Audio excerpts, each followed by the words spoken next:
Este no es solamente un día más, es un día que se aparta para pensarlo mejor.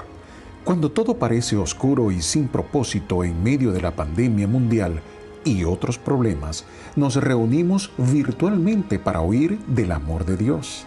En este medio de comunicación oiremos su palabra y nos renovaremos en fe y la bendición celestial. Le invitamos a hacer de esto una visita al templo virtual. Amado Dios, expresamos nuestra alabanza, nuestra adoración y nos presentamos ante ti, Dios de los cielos, para entregar la palabra en tu nombre, honrándolo a través de todo lo que podamos decir. Gracias te damos desde ya, Señor, por los temas que se van a considerar en esta vez. Alabamos tu santo nombre, en el nombre de Jesús. Amén. Tenemos para hoy día dos temas que podríamos llamar álgidos, porque están en la boca de todo el mundo. Son estados de controversia, cosas difíciles de establecer como convenientes en el plano cristiano. Nos vamos a introducir primeramente en aspectos que remueven promesas que se juran como eternas, como también con omisiones que revelan poca sinceridad y falsos amores. Ese es el primer tema. El otro es el de las riquezas que tanto se desea atesorar, motivando las más indignas intenciones a efectuar. La ambición voraz de tenerlo todo, de alcanzar los bienes terrenales de cualquier manera, de sobrepasar a los demás socialmente y de posicionarse en el poder. Hay además un breve intermedio entre estos dos temas que son delicados, como ya mencioné, y que nos obliga a opinar y buscar la verdad de que la palabra de Dios nos revela. Pero ese intervalo que vamos a tener va a ser una especie de respiro cuando hablemos de la infancia, de la bella bendición que el Señor Jesús le da a los niños. Les invito entonces que busquen en sus Biblias el libro de Mateo, el primer libro del Nuevo Testamento, y vamos a ver allí el capítulo 19 del 1 al 30. Y para empezar vamos a hablar de Jesús y el divorcio, los primeros 12 versículos. Les repito entonces, Mateo 19, 1 al 12 para el inicio. Aconteció que cuando Jesús terminó estas palabras, se alejó de Galilea y fue a las regiones de Judea al otro lado del Jordán. Y le siguieron grandes multitudes y los sanó allí. Entonces vinieron a él los fariseos, tentándole y diciéndole: ¿es lícito al hombre repudiar a su mujer por cualquier causa? Y él respondiendo les dijo: ¿no habéis leído que el que los hizo al principio, varón y hembra los hizo? Y dijo: por esto el hombre dejará padre y madre y se unirá a su mujer y los dos serán una sola carne. Así que no son ya más dos, sino una sola carne. Por tanto, lo que Dios juntó, no lo separe el hombre. Le dijeron: ¿por qué pues mandó Moisés dar carta de divorcio y repudiarla? Él les dijo: por la dureza de vuestro corazón, Moisés os permitió repudiar a vuestras mujeres, mas al principio no fue así. Y yo os digo que cualquiera que repudia a su mujer, salvo por causa de fornicación, y se casa con otra, adultera, y el que se casa con la repudiada, adultera. Le dijeron sus discípulos: si es así la condición del hombre con su mujer, no conviene casarse. Entonces él les dijo: no todos son capaces de recibir esto, sino aquellos a quienes es dado. Pues hay eunucos que nacieron así del vientre de su madre, y hay eunucos que son hechos eunucos por los hombres, y hay eunucos que asimismo se hicieron eunucos por causa del reino de los cielos. El que sea capaz de recibir esto, que lo reciba. Amén. Comenzamos entonces con la salida final del Señor Jesús desde Galilea, tierra a la que solo regresó después de su resurrección.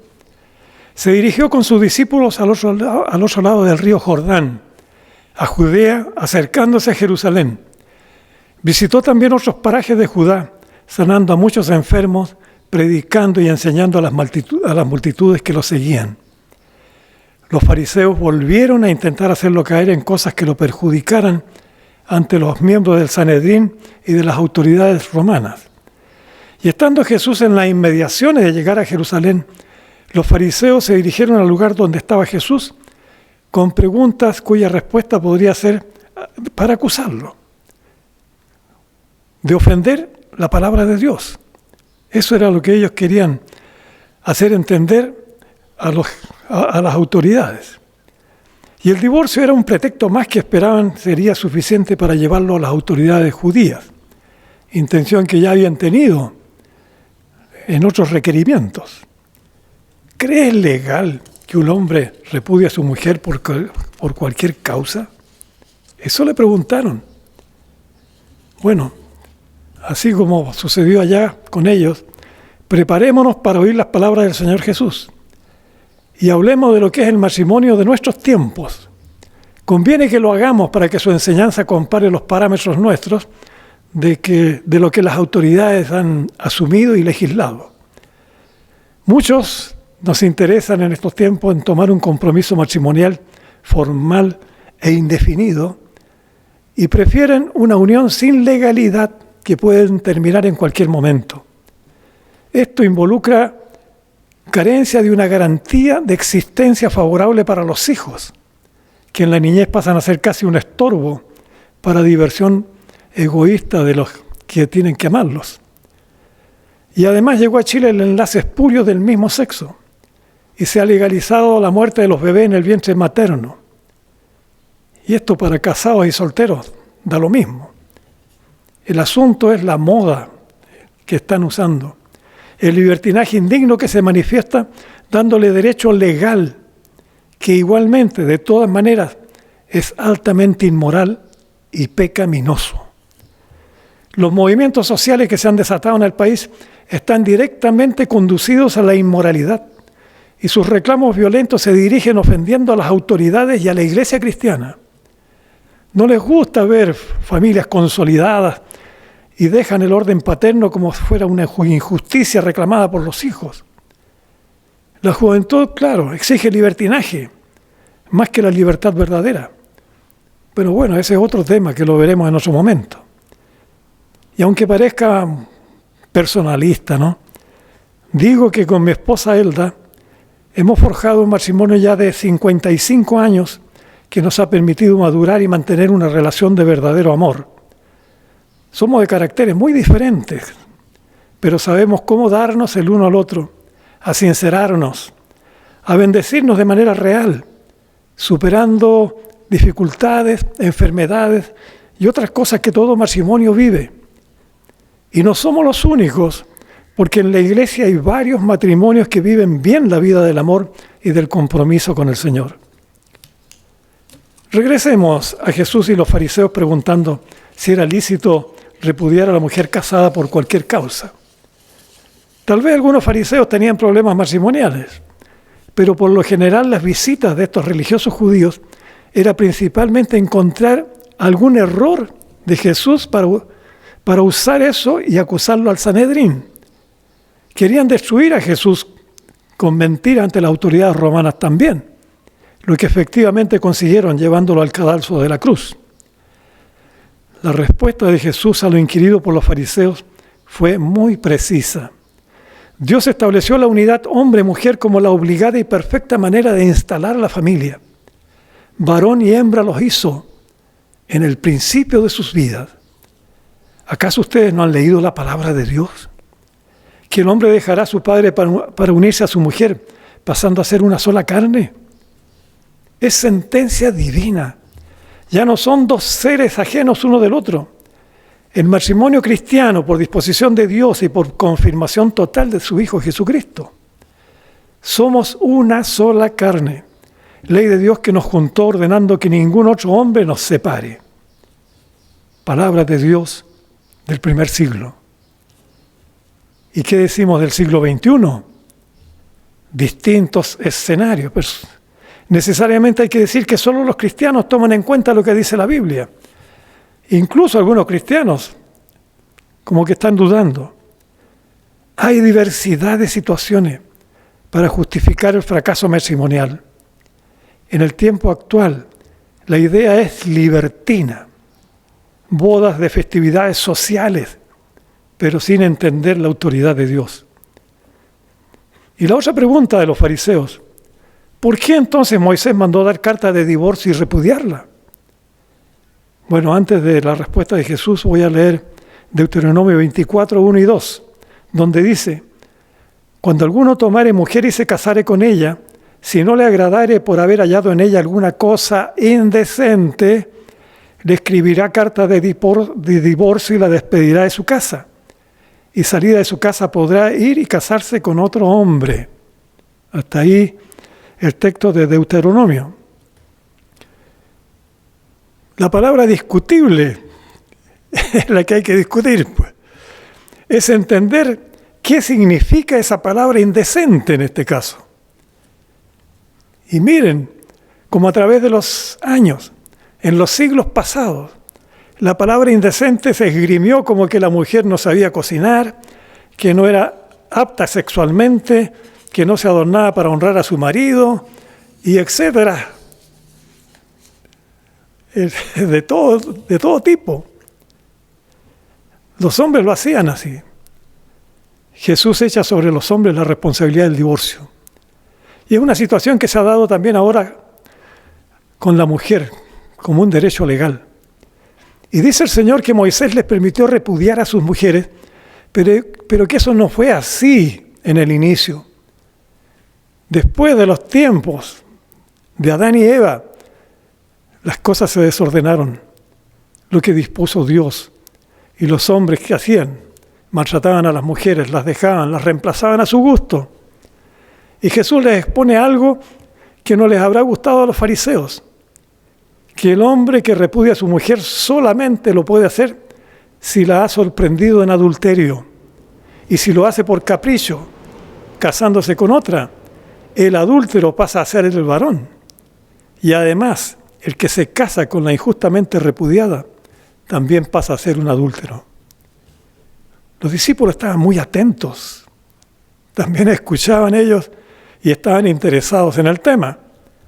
Tal como tal vez usted esté interesado en este momento por estas cosas. Y ellos dijeron, los discípulos, que si esa era la condición del hombre, no vale la pena casarse.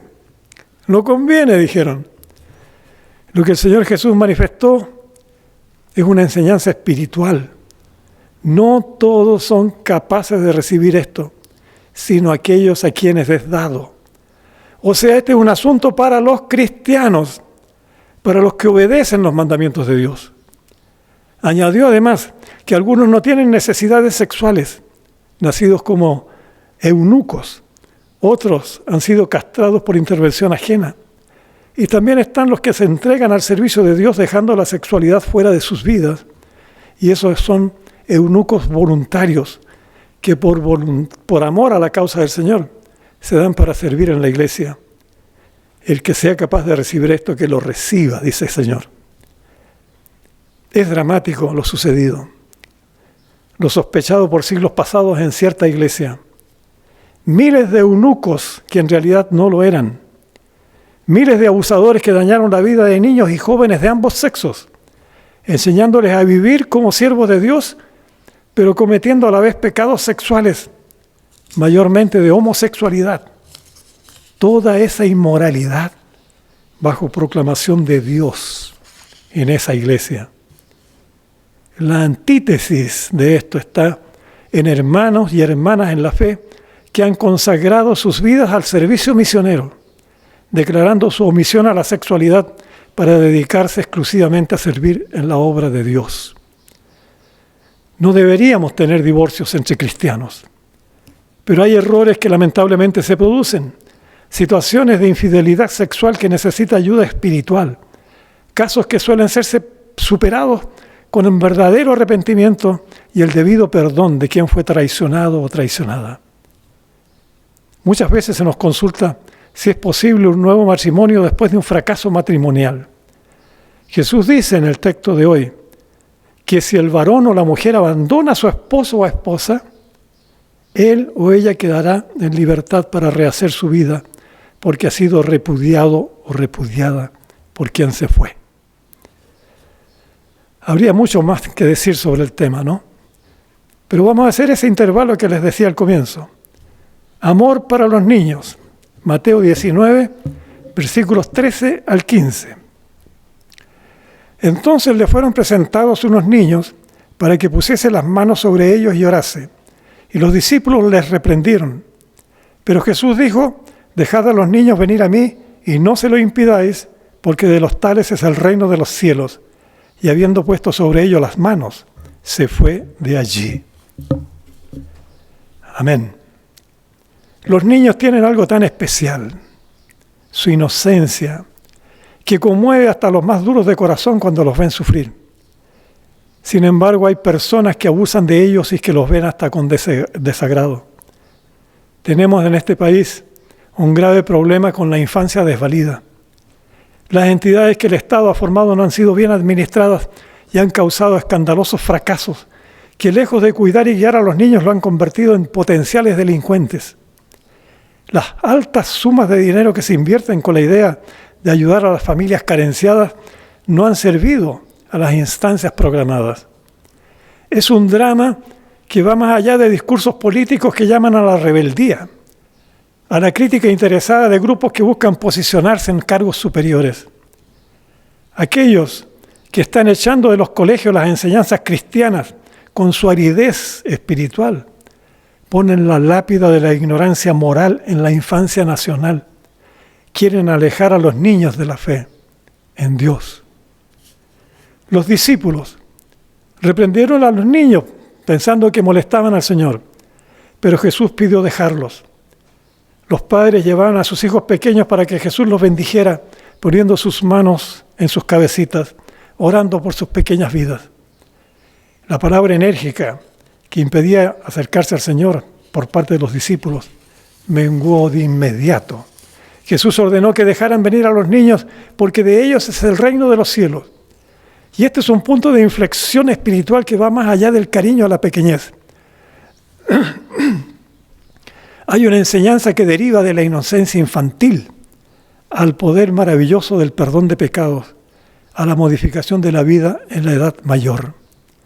El Señor, sin que el evangelista Mateo lo hubiera escrito, dio una enseñanza perfecta sobre lo que es la pureza del alma convertida a Dios. Bendita comparación a la inocencia infantil que precisa respeto y cariño y que tiene la puerta abierta del cielo siempre. Por eso cuando muere un pequeño no tenemos que desesperarnos, porque no hay purgatorio, ni limbo, ni cosas raras que han inventado. Ellos van directo allá con el Señor. Nos queda ver el último de estos temas, Mateo 19, 16 al 30. Un joven bien intencionado. El joven rico. Entonces vino uno y le dijo: Maestro bueno, ¿qué haré para tener la vida eterna? Él le dijo: ¿por qué me llamas bueno? Ninguno hay bueno sino uno, Dios. Mas si quieres entrar en la vida, guarda los mandamientos. Le dijo: ¿cuáles? Y Jesús dijo: no matarás, no adulterarás, no hurtarás, no dirás falso testimonio. Honra a tu padre y a tu madre, y amarás a tu prójimo como a ti mismo. El joven le dijo: todo esto lo he guardado desde mi juventud. ¿Qué más me falta? Jesús le dijo: si quieres ser perfecto, anda, vende lo que tienes y dalo a los pobres y tendrás tesoro en el cielo. Y ven y sígueme. Oyendo el joven esta palabra se fue triste porque tenía muchas posesiones. Entonces Jesús dijo a sus discípulos: de cierto os digo que difícilmente entrará un rico en el reino de los cielos. Otra vez os digo que es más fácil pasar un camello por el ojo de una aguja que entrar un rico en el reino de Dios. Sus discípulos, oyendo esto, se asombraron en gran manera, diciendo: ¿quién pues podrá ser salvo? Y mirándolo, Jesús les dijo: para los hombres esto es imposible, mas para Dios todo es posible. Entonces respondiendo Pedro le dijo: he aquí nosotros lo hemos dejado todo y te hemos seguido. ¿Qué pues tendremos? Y Jesús les dijo: de cierto os digo que en la regeneración, cuando el Hijo del Hombre se siente en el trono de su gloria, vosotros que me habéis seguido, también os sentaréis sobre 12 tronos para juzgar a las 12 tribus de Israel. Y cualquiera que haya dejado casas, o hermanos, o hermanas, o padre, o madre, o mujer, o hijos, o tierras, por mi nombre, recibirá 100 veces más y heredará la vida eterna. Pero muchos primeros serán postreros y postreros primeros. Amén. Después de estar con los niños, llegó ante Jesús un joven que quería saber lo que necesitaba para tener la vida eterna. Maestro bueno, ¿qué bien puedo hacer para llegar a la eternidad? Jesús le respondió preguntándole a su vez, ¿por qué me llamas bueno? Y es algo que vale la pena buscar en las traducciones que podemos ubicar. La traducción Reina Valera más conocida dice, ninguno es bueno, sino uno, Dios, que fue el que hemos leído. Pero veo en la versión de la Biblia de Jerusalén algo que me parece más claro, que dice allí, ¿por qué me preguntas de lo bueno? Uno solo es el bueno, mas si quieres entrar en la vida, guarda los mandamientos. En realidad no hay contradicción, porque Jesús estaba como el bueno junto a los hombres, mientras que el Padre en su reino celestial estaba donde proviene todo lo bueno. El Hijo encarnado, como el Redentor, representa la divinidad del Dios único. Y el joven precisaba conocer al Padre Dios que está en los cielos mediante las palabras del Hijo. Si quieres entrar en la vida, guarda los mandamientos.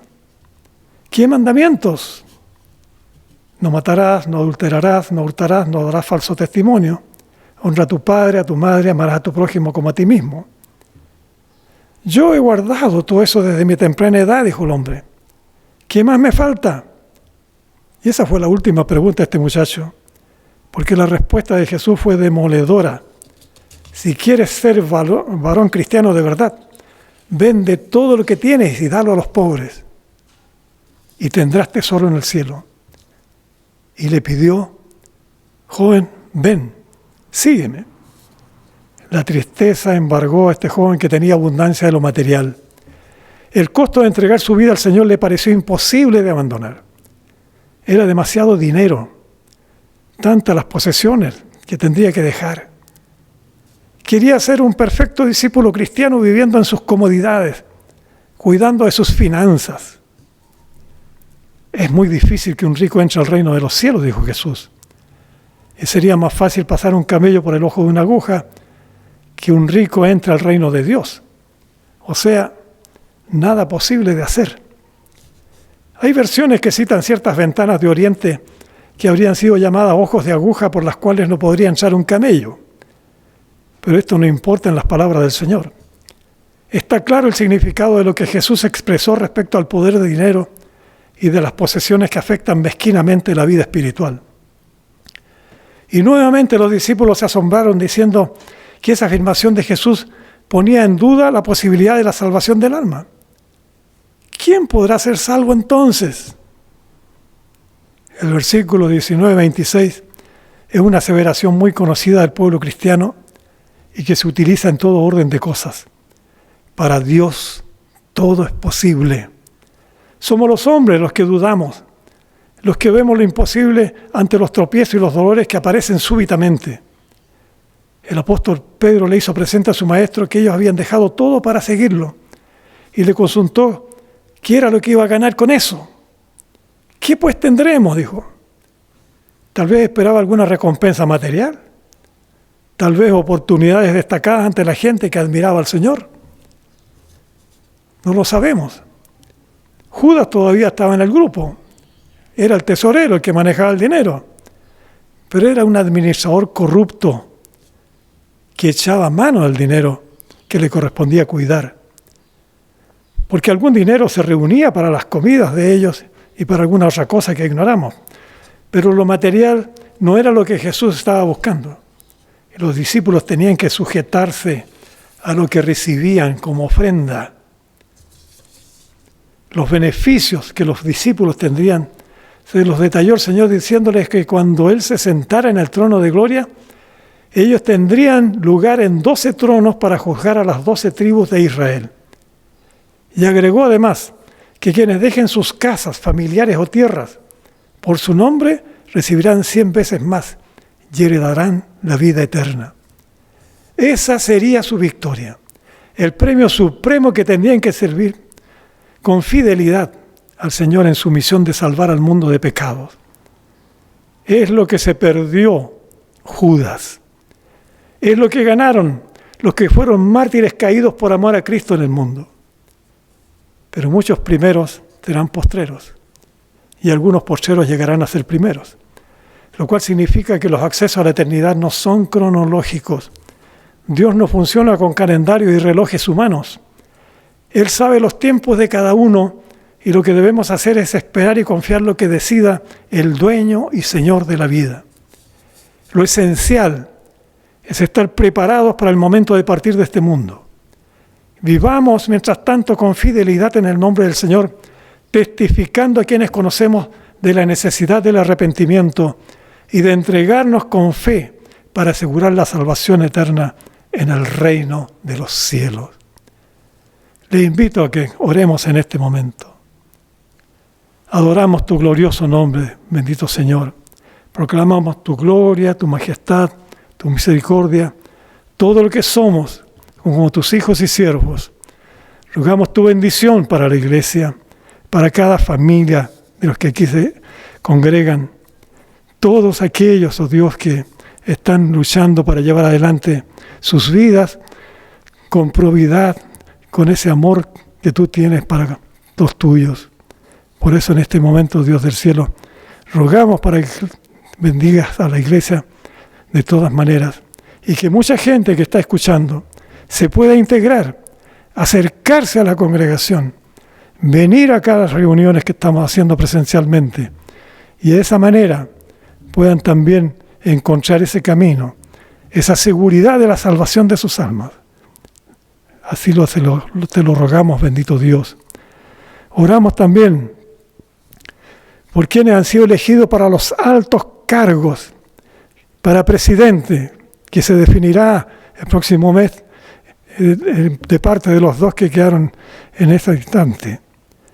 Pero también por los senadores, los diputados, los consejeros regionales, toda gente que deseamos sea de probidad y sabiduría y que sean buscadores de la paz que se necesita en la Araucanía y en todo el país.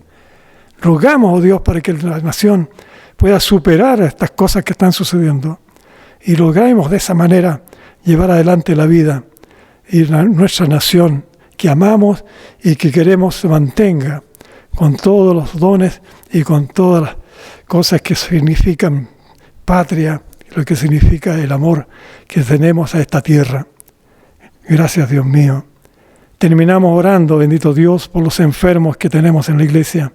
Hay varios hermanos que están con problemas y necesidades. Pedimos en el nombre de Jesús esa mano poderosa tuya, oh Dios, tocando sus vidas, dando esa sanidad que se necesita, oh Dios. También hay hermanos con problemas en su economía. Oramos por ellos también, Dios nuestro. Proclamamos tu gloria, tu majestad, tu misericordia, tu amor, tu poder, tu autoridad, todo lo que tú eres, amante y glorioso Dios. Gracias te damos por todo. Bendiga, oh Dios Señor, todo lo que se está haciendo para proclamar la verdad del Evangelio. Gracias, Señor. En el nombre de Jesús oramos. Amén.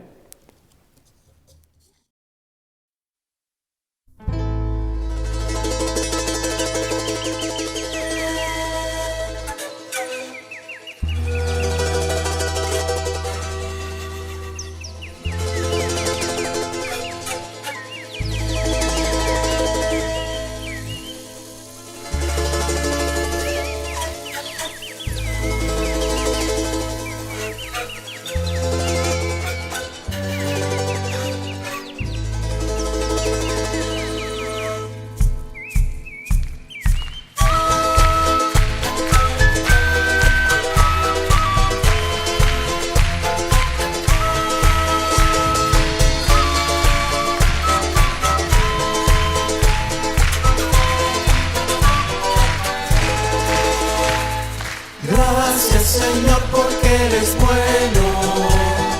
Gracias por tu infinito amor. Gracias por tus misericordias, porque son nuevas cada mañana para mí. Siempre yo vivo agradecido, porque pertenezco al Señor y he aprendido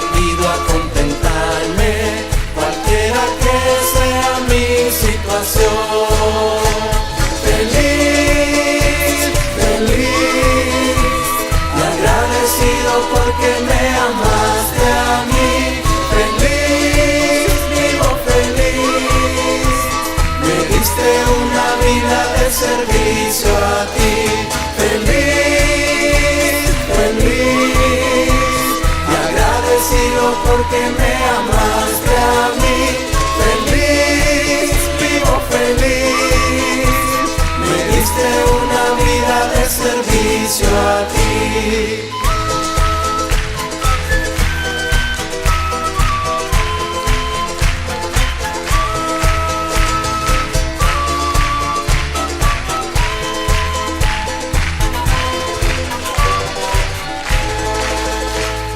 Cuando yo soy agradecido, muestro el gran amor de Dios. Cuando yo soy agradecido, soy prosperado por donde quiera que yo voy. Gracias por tu ángel mensajero, gracias por tu revelación.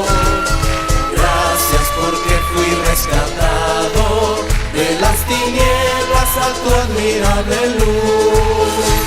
Feliz, feliz y agradecido porque me amaste a mí.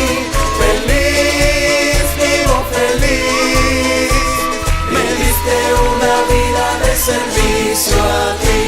Feliz, feliz y agradecido porque me amaste a mí. Feliz, vivo feliz, me diste una vida de servicio a ti. Me diste una vida de servicio.